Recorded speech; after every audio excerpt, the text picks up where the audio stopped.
تہجد کی نیت کیسے کریں؟ رات کو ہمیشہ یہ سوچ کر سویا کرو کہ انشاءاللہ آج ہم تہجد کی نماز ضرور ادا کریں گے۔ تہجد کا وقت عشاء کی نماز کے بعد سے ہی شروع ہو جاتا ہے اور صبح فجر کی اذان تک بھی رہتا ہے، یعنی اگر آپ چاہیں تو فجر کی نماز سے آدھا گھنٹہ پہلے بھی ادا کر سکتی ہو، لیکن زیادہ افضل رہے گا آپ تیسرے پہر میں اللہ سے دعائیں مانگو۔ رات کی اس پہر تب آپ دعا کرو گے تو آپ کی کوئی بھی دعا رد نہیں کی جائے گی، اور ضروری یہ ہے کہ آپ سو کر اٹھیں۔ جب آپ سو کر تہجد کی نماز تیسرے پہر میں ادا کرتے ہو تو اللہ پاک اس وقت کی دعا کو بہت پسند فرماتا ہے اور بہت جلدی کن فرما دیتا ہے۔ رات کے 3 حصے ہوتے ہیں اور سب سے افضل ہے کہ تیسرے حصے میں تہجد ادا کی جائے۔ تہجد کی نماز آپ 3 حصے میں ضرور پڑھیں۔ پہلے میں نوافل پڑھیں، دوسرے میں ذکر ادا کریں اور تیسرے میں دعا کریں۔ جو بھی آپ دل سے کریں، جو مانگنا ہو ضرور مانگیں۔ اللہ پاک اس وقت انسان کے بہت زیادہ قریب ہوتا ہے کہ ساری دنیا سو رہی ہوتی ہے اور یہ بندہ میرے لیے پہلے اٹھ کر تہجد کی نماز ادا کر رہا ہے، مجھ تک اپنی فریاد لے کر آیا ہے۔ اس انسان کی تو فرشتے بھی اللہ سے سفارش کرتے ہیں۔ تہجد پڑھتے وقت پہلے نیت کر لیں، دل میں یا زبان سے، پھر 2 رکعت کی نماز آپ جتنی مرتبہ چاہیں پڑھیں، کوئی حد مقرر تو نہیں ہے۔ اگر ہم رات میں تہجد کی نیت کر کے سوئیں تو ہم پر ایک نیت کرنے کا بھی بہت بڑا اجر ہے کہ اگر جاگ نہ سکے تو ہم جو نیت رات کو کر کے سوئے تھے اس کا بھی اجر ملے گا، جو ہم نہیں سمجھ سکتے، کیونکہ اللہ پاک ہماری نیتیں دیکھتا ہے۔ ہو سکتا ہے اس رمضان تمہاری پسندیدہ دعا پر کن فرما دیا جائے۔ کیا پتہ اس رمضان جو تم مانگو تمہیں وہی دے دیا جائے۔ کیا پتہ اس رمضان تمہیں تمہارے صبر کا صلہ مل جائے، اور کیا پتہ اس رمضان جو لاحاصل ہے وہ حاصل ہو جائے۔ کیا پتہ اس رمضان جو ناممکن ہے وہ ممکن ہو جائے۔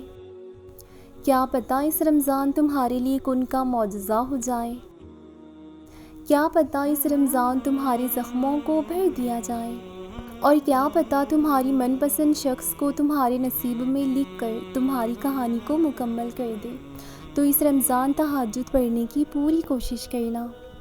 دیکھتے ہی دیکھتے 10 رمضان گزر گئے ہیں۔ آپ سبھی کو ذہن میں رکھنا ہے، ابھی جو باقی رمضان کے 20 ڈیز بچے ہیں ان خاص راتوں میں تہجد کو مس نہ کریں۔ تہجد ادا کرنے کی پوری کوشش کرنا۔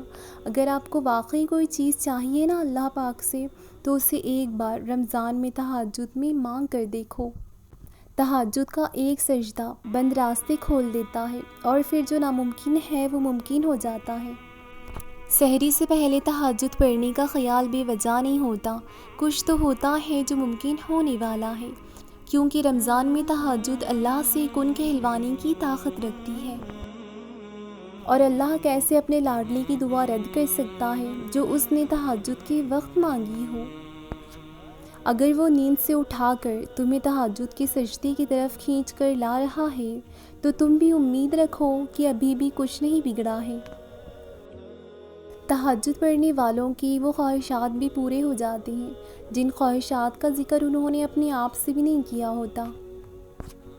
تہجد میں مانگی گئی دعائیں تو سیدھا عرش پر جاتی ہیں، مخلصی سے مانگی ہوئی دعائیں تمہاری تقدیر بدل دیتی ہیں۔ سحری سے پہلے تہجد پڑھنے کا خیال آ جانا بے وجہ تو نہیں ہے، کچھ تو ہے جو ممکن ہونے والا ہے، کیونکہ رمضان میں تہجد اللہ سے کن کہلوانے کی طاقت رکھتی ہے، اور تہجد کا ایک سجدہ تمہاری تقدیریں بدلنے کے لیے کافی ہے، اور رمضان میں کیا گیا تمہارا تہجد کا ایک سجدہ تمہاری زندگی مکمل بدلنے کے لیے کافی ہے۔ دعا چاند کو 2 ٹکڑوں میں تقسیم کر کے اپنی جگہ سے سرکا سکتی ہے۔ تمہیں کیا لگتا ہے کہ وہ تمہارا مقدر نہیں بدل سکتی؟ جو دعا موسیٰ علیہ السلام کے لیے سمندر کو 2 حصوں میں تقسیم کر سکتی ہے، تمہیں کیا لگتا ہے کہ وہ تمہارے لیے ناممکن سے ممکن کے وسیلے پیدا نہیں کر سکتی؟ جو دعا سلگتی ہوئی آگ کو ٹھنڈا کر سکتی ہے، تمہیں کیا لگتا ہے کہ وہ تمہاری اس تڑپتے ہوئے بے قرار دل کو قرار نہیں دے سکتی؟ تمہاری دعائیں وہ سب کر سکتی ہیں جو تمہارا مقدر نہیں کر سکتا، اور دعاؤں سے تو رب بھی مل جاتا ہے، تو پھر یہ چاہت بھلا کیا چیز ہے؟ بس تمہیں یہ یقین رکھنا ہے کہ جو اس سے مانگ لیا جائے وہ مل کر رہتا ہے، پھر وہ تمہیں وہاں سے دے گا کہ تم حیران رہ جاؤ گے۔ مشکل اگر بڑی ہے تو بھی پریشان ہونے کی ضرورت نہیں ہے، اسے تہجد میں اللہ کے سامنے اظہار کرو، بے شک تمہاری مشکل اللہ سے تو بڑی نہیں ہے۔ اللہ کے کن کے بعد کچھ بھی ناممکن نہیں رہتا، اور جب وہ کن کہتا ہے تو دنیا کی ساری طاقتیں فیکن کے لیے متحرک ہو جاتی ہیں۔ دعا کا تو کوئی رنگ نہیں ہوتا، لیکن ہاں جب یہ زندگی میں رنگ لاتی ہیں تو زندگی میں بہت سارے رنگ بھیر دیتی ہیں، اور ہمیں اللہ ہی کافی ہے اور وہ بہترین کارساز ہے۔ تمہارا صبر ہی تمہاری سب سے بڑی طاقت ہے، صرف اسی لیے کہ ابھی تک تمہیں منزل کا پتہ نہیں مل سکا۔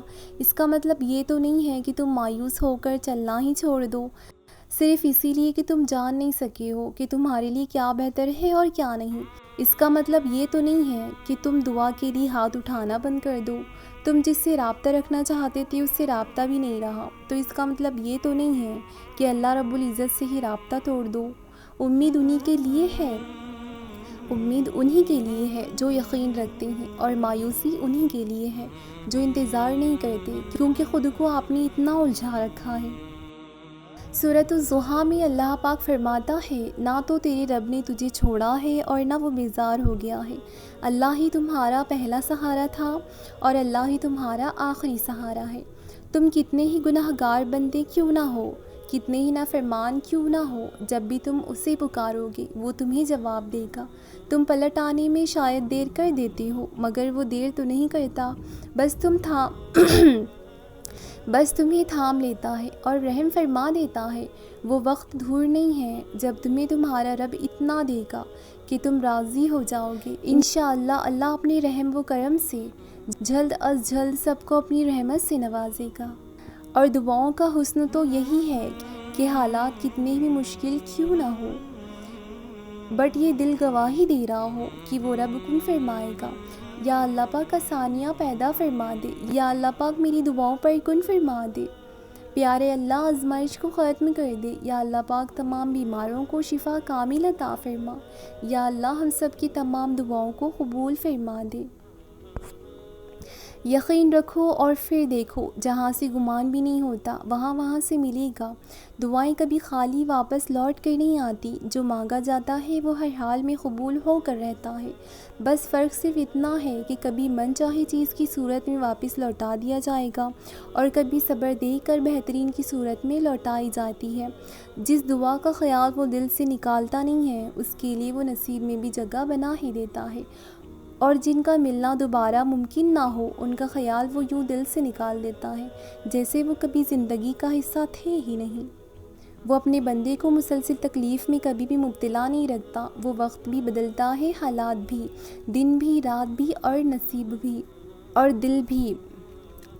دل بھی وہ بدلنے پر آتا ہے تو سب بدل کر رکھ دیتا ہے۔ آزمائش بس تب تک رہتی ہے جب تک انسان صبر کرنا نہیں سیکھ لیتا۔ بس ہمیں کبھی کبھار لگتا ہے کہ ہماری ساری دعائیں رد ہو گئی ہیں یا شاید سنی ہی نہیں گئی، کیونکہ ہم انتظار نہیں کرتے، ہم اسے وہ تو سنا دیتے ہیں جو سننا چاہتا ہے، مگر اس کی ایک بھی نہیں سنتے۔ ہمیں لگتا ہے کہ اللہ رب العزت ہمیں دینے میں دیر کر رہا ہے، جبکہ وہ کسی بھی چیز میں تاخیر نہیں ہونے دیتا، پھر چاہے وہ قبولیت کا لمحہ ہو یا پھر معجزوں کا۔ اس نے ہر کام کو اپنے دیے گئے وقت کے پابند کر رکھا ہے، بس تمہارا کام انتظار دعا کرنا ہے، باقی تو اس کی منصوبے سازیاں ہیں ساری، کہ کب کس کو کہاں اور کیا دینا ہے۔ تم پھر کیوں اس بات پر پریشان ہوتے ہو کہ جو مانگ رہے ہیں وہ کیسے ملے گا؟ بس اللہ پر کامل یقین رکھو۔